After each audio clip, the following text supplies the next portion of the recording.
If ever you were to hear of Henry the Green Engine, many things would come to mind. Of his crash, of the flying kipper, of his new shape, and of his tunnel. When Henry was a young engine, and the railway was run by the fat director, the Green Engine had hidden in a tunnel, refusing to come out because of his fear of the rain. This story had become quite famous, and it had led to the designated naming of the tunnel after Henry, much to the big engine's chagrin. Years had passed, and the railway was winding down after a busy summer season. The Fat Controller had decided that a full inspection of the tunnels and bridges was in order to be prepared for the following year. The inspection work took a long time. Autumn was in full swing by the time the inspection came to Henry's tunnel. It was decided by the Fat Controller that the big green engine would take part in pulling engineering trains to and from the tunnel. The other engines found this arrangement very amusing. Ho ho ho! Chuckled Gordon. How rich is this? Henry gets to help maintain his own tunnel! Shut up! Snapped Henry. I wouldn't be surprised if the Fat Controller sent you to maintain your hill, or maybe even your ditch. Pah! That will never happen. Gordon sniffed. You know, Henry, I heard my driver saying the autumn shower should be arriving early, said James. So at least you'll be nearby someplace nice and dry to hide in. Henry hissed and fumed away to collect his goods. James was right, as the once bright blue autumn sky darkened to black clouds full of rain.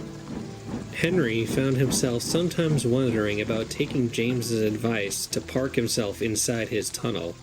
Anything to keep out of the incessant drizzle. He grumbled dreadfully, much to the complaints of the workmen and his crew. A few weeks later, the weather became too rough, with plenty of rain, wind, and also landslides. The workmen decided to continue inspecting Henry's tunnel when the weather cleared. Henry was overjoyed to be free from the engineering train. But even so, the big green engine had work to do no matter what the weather. Henry stood waiting at Elsbridge Station just before the tunnel. He was pulling a small stopping goods to Knapford. With the tunnel under inspection, this left the double-track tunnel open. He was waiting for James to clear the section so he could get back to his nice dry shed. Soon the red engine shrieked through the station with his own goods train, grumbling dreadfully at the incessant downpour. Henry waited impatiently for the signal to turn green. Only it stayed at red until the station master walked up. I just got a message from James's guard. He said he felt a bump on the line in the tunnel and wants you to inspect it. Oh, bother. Henry fumed. I just can't get away from that darn tunnel. Grumbling dreadfully, Henry set off into the rainy evening. They got to the tunnel just as it was about to get dark. The weak light made the inside of the tunnel darker than ever. Henry shivered. I don't want to go in. Neither do I, but we must inspect the line, said his driver. In you go, old boy. Oh dear. Oh dear. Henry slowly puffed into the tunnel.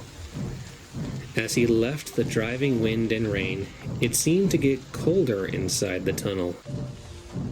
Henry shivered as a breeze curled around his dome. He just wanted to get out of this tunnel soon. Not so nice memories returned to his mind. He had never told the other engines that during his time in the tunnel, he had been really frightened. Frightened that he would indeed be left there. For always and always, he said to himself, his voice echoing in the tunnel. Henry was almost out of the tunnel. He could see the rain on the other side pouring down. He had a moment to shudder at the thought of getting drenched before suddenly, Henry felt himself tip to the side wall of the tunnel as the rail bent out from under him. With a crunch, his left side hit the tunnel wall and he skidded to a stop. Oh! He cried. I guess we found the loose rail. I only wish we'd found it sooner. his driver said, trying to lighten the mood. Henry didn't see the funny side to it. The guard ran back to telephone for help. He returned shortly with bad news. Workmen can't get here till tomorrow. Henry might be here longer, as the workmen will have to inspect the tunnel wall given the damage to it. Oh, joy. Henry snorted. Now the big ends will never let me hear the end of it. Can't be helped, said his driver. The crew set up warning lamps and detonators to protect the train. They even set up an old work light to keep Henry company. Then they walked to a nearby road and caught a bus home. Henry sighed. He looked around. He could only see the tunnel entrance, but nothing beyond that. At least it's dry in here. He grumbled. As if on cue, the rain slowed to a stop. Henry hissed in frustration. And only now does the rain stop.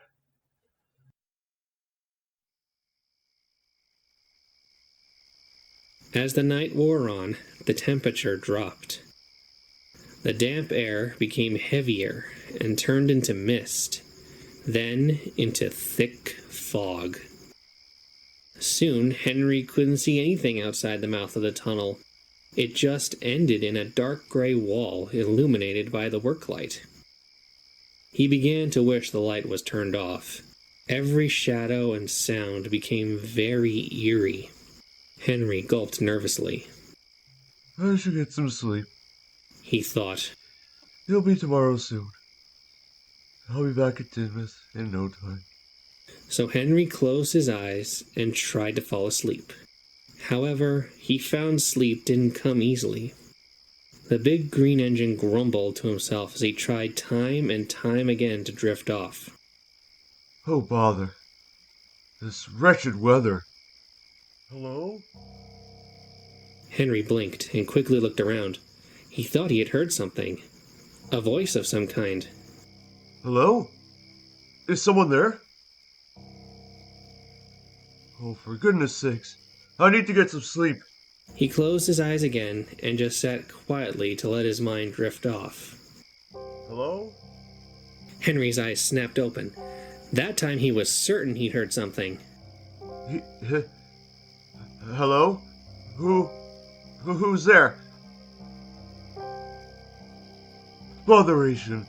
Who is there? Speak up! Let me out. Henry blinked in confusion. What do you mean? Who's there?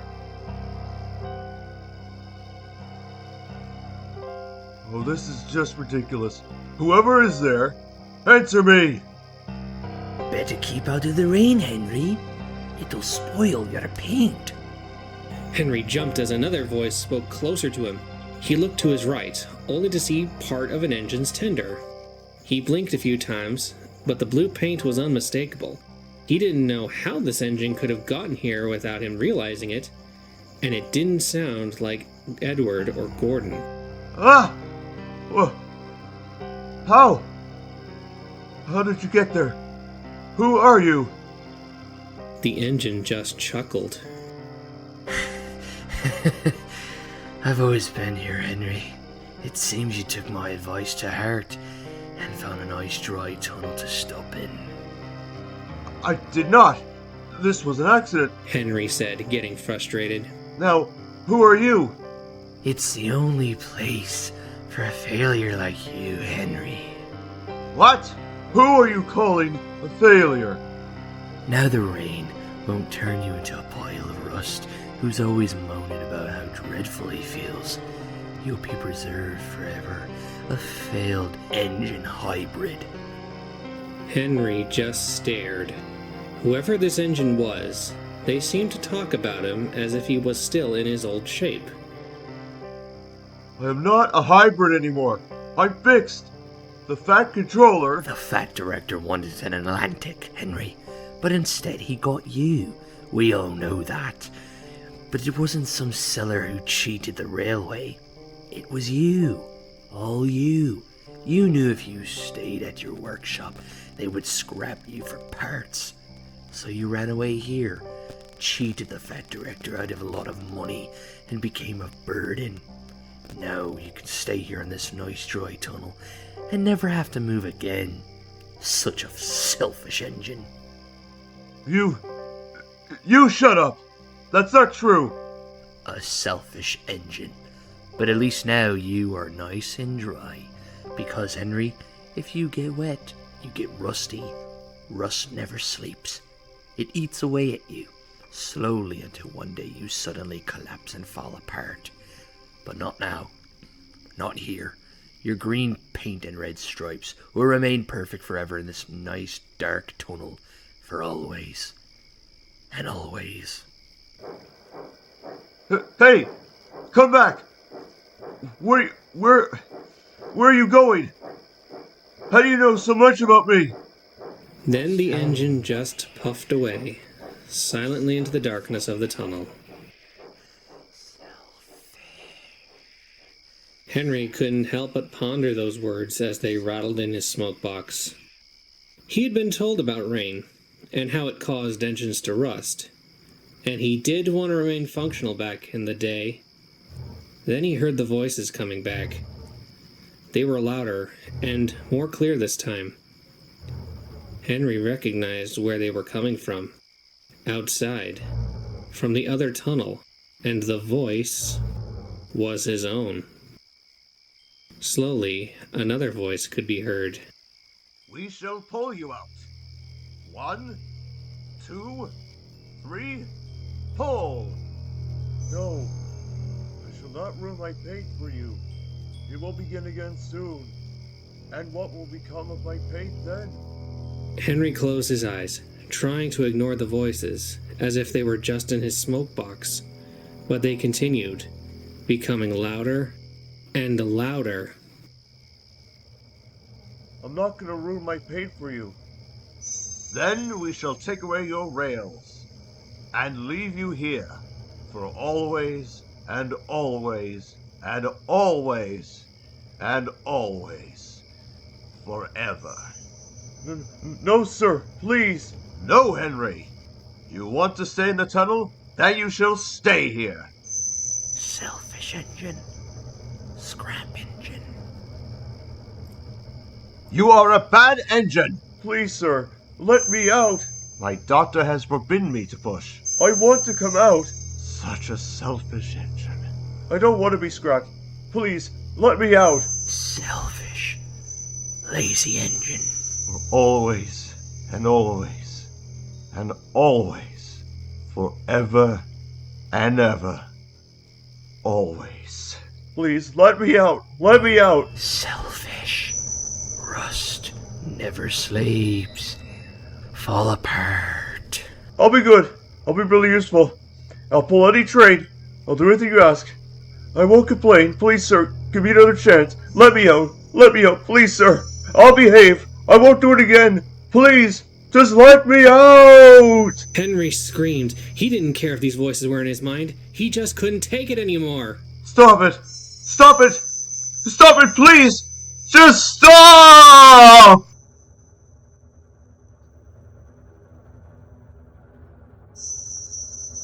Let me out. Let me out. Please. Let me out. Let me out. Please. I'll be good. Failed engine. Rust away in the rain. Green paint. No more. Rust. Let me out. Scrap. Failure. Rust. Please. Fall apart. Rust never sleeps. Please. Let me out. Let me out.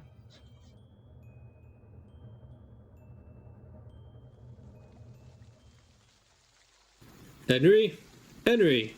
Henry, wake up! Henry's eyes snapped open. He looked down to see his driver and fireman with the works train being pushed by Edward. The fog was gone, and a light drizzle fell outside. He looked around and sighed in relief. Is there something wrong? His driver asked. You were mumbling in your sleep. I was. Henry yawned. What was I saying? Something about being let out. Search me what you meant by that, though, the driver said, shrugging. Henry just looked down at his buffers and said no more. It took some time, but soon Henry was lifted back onto the rails. Edward buffered up and began to pull Henry to the works.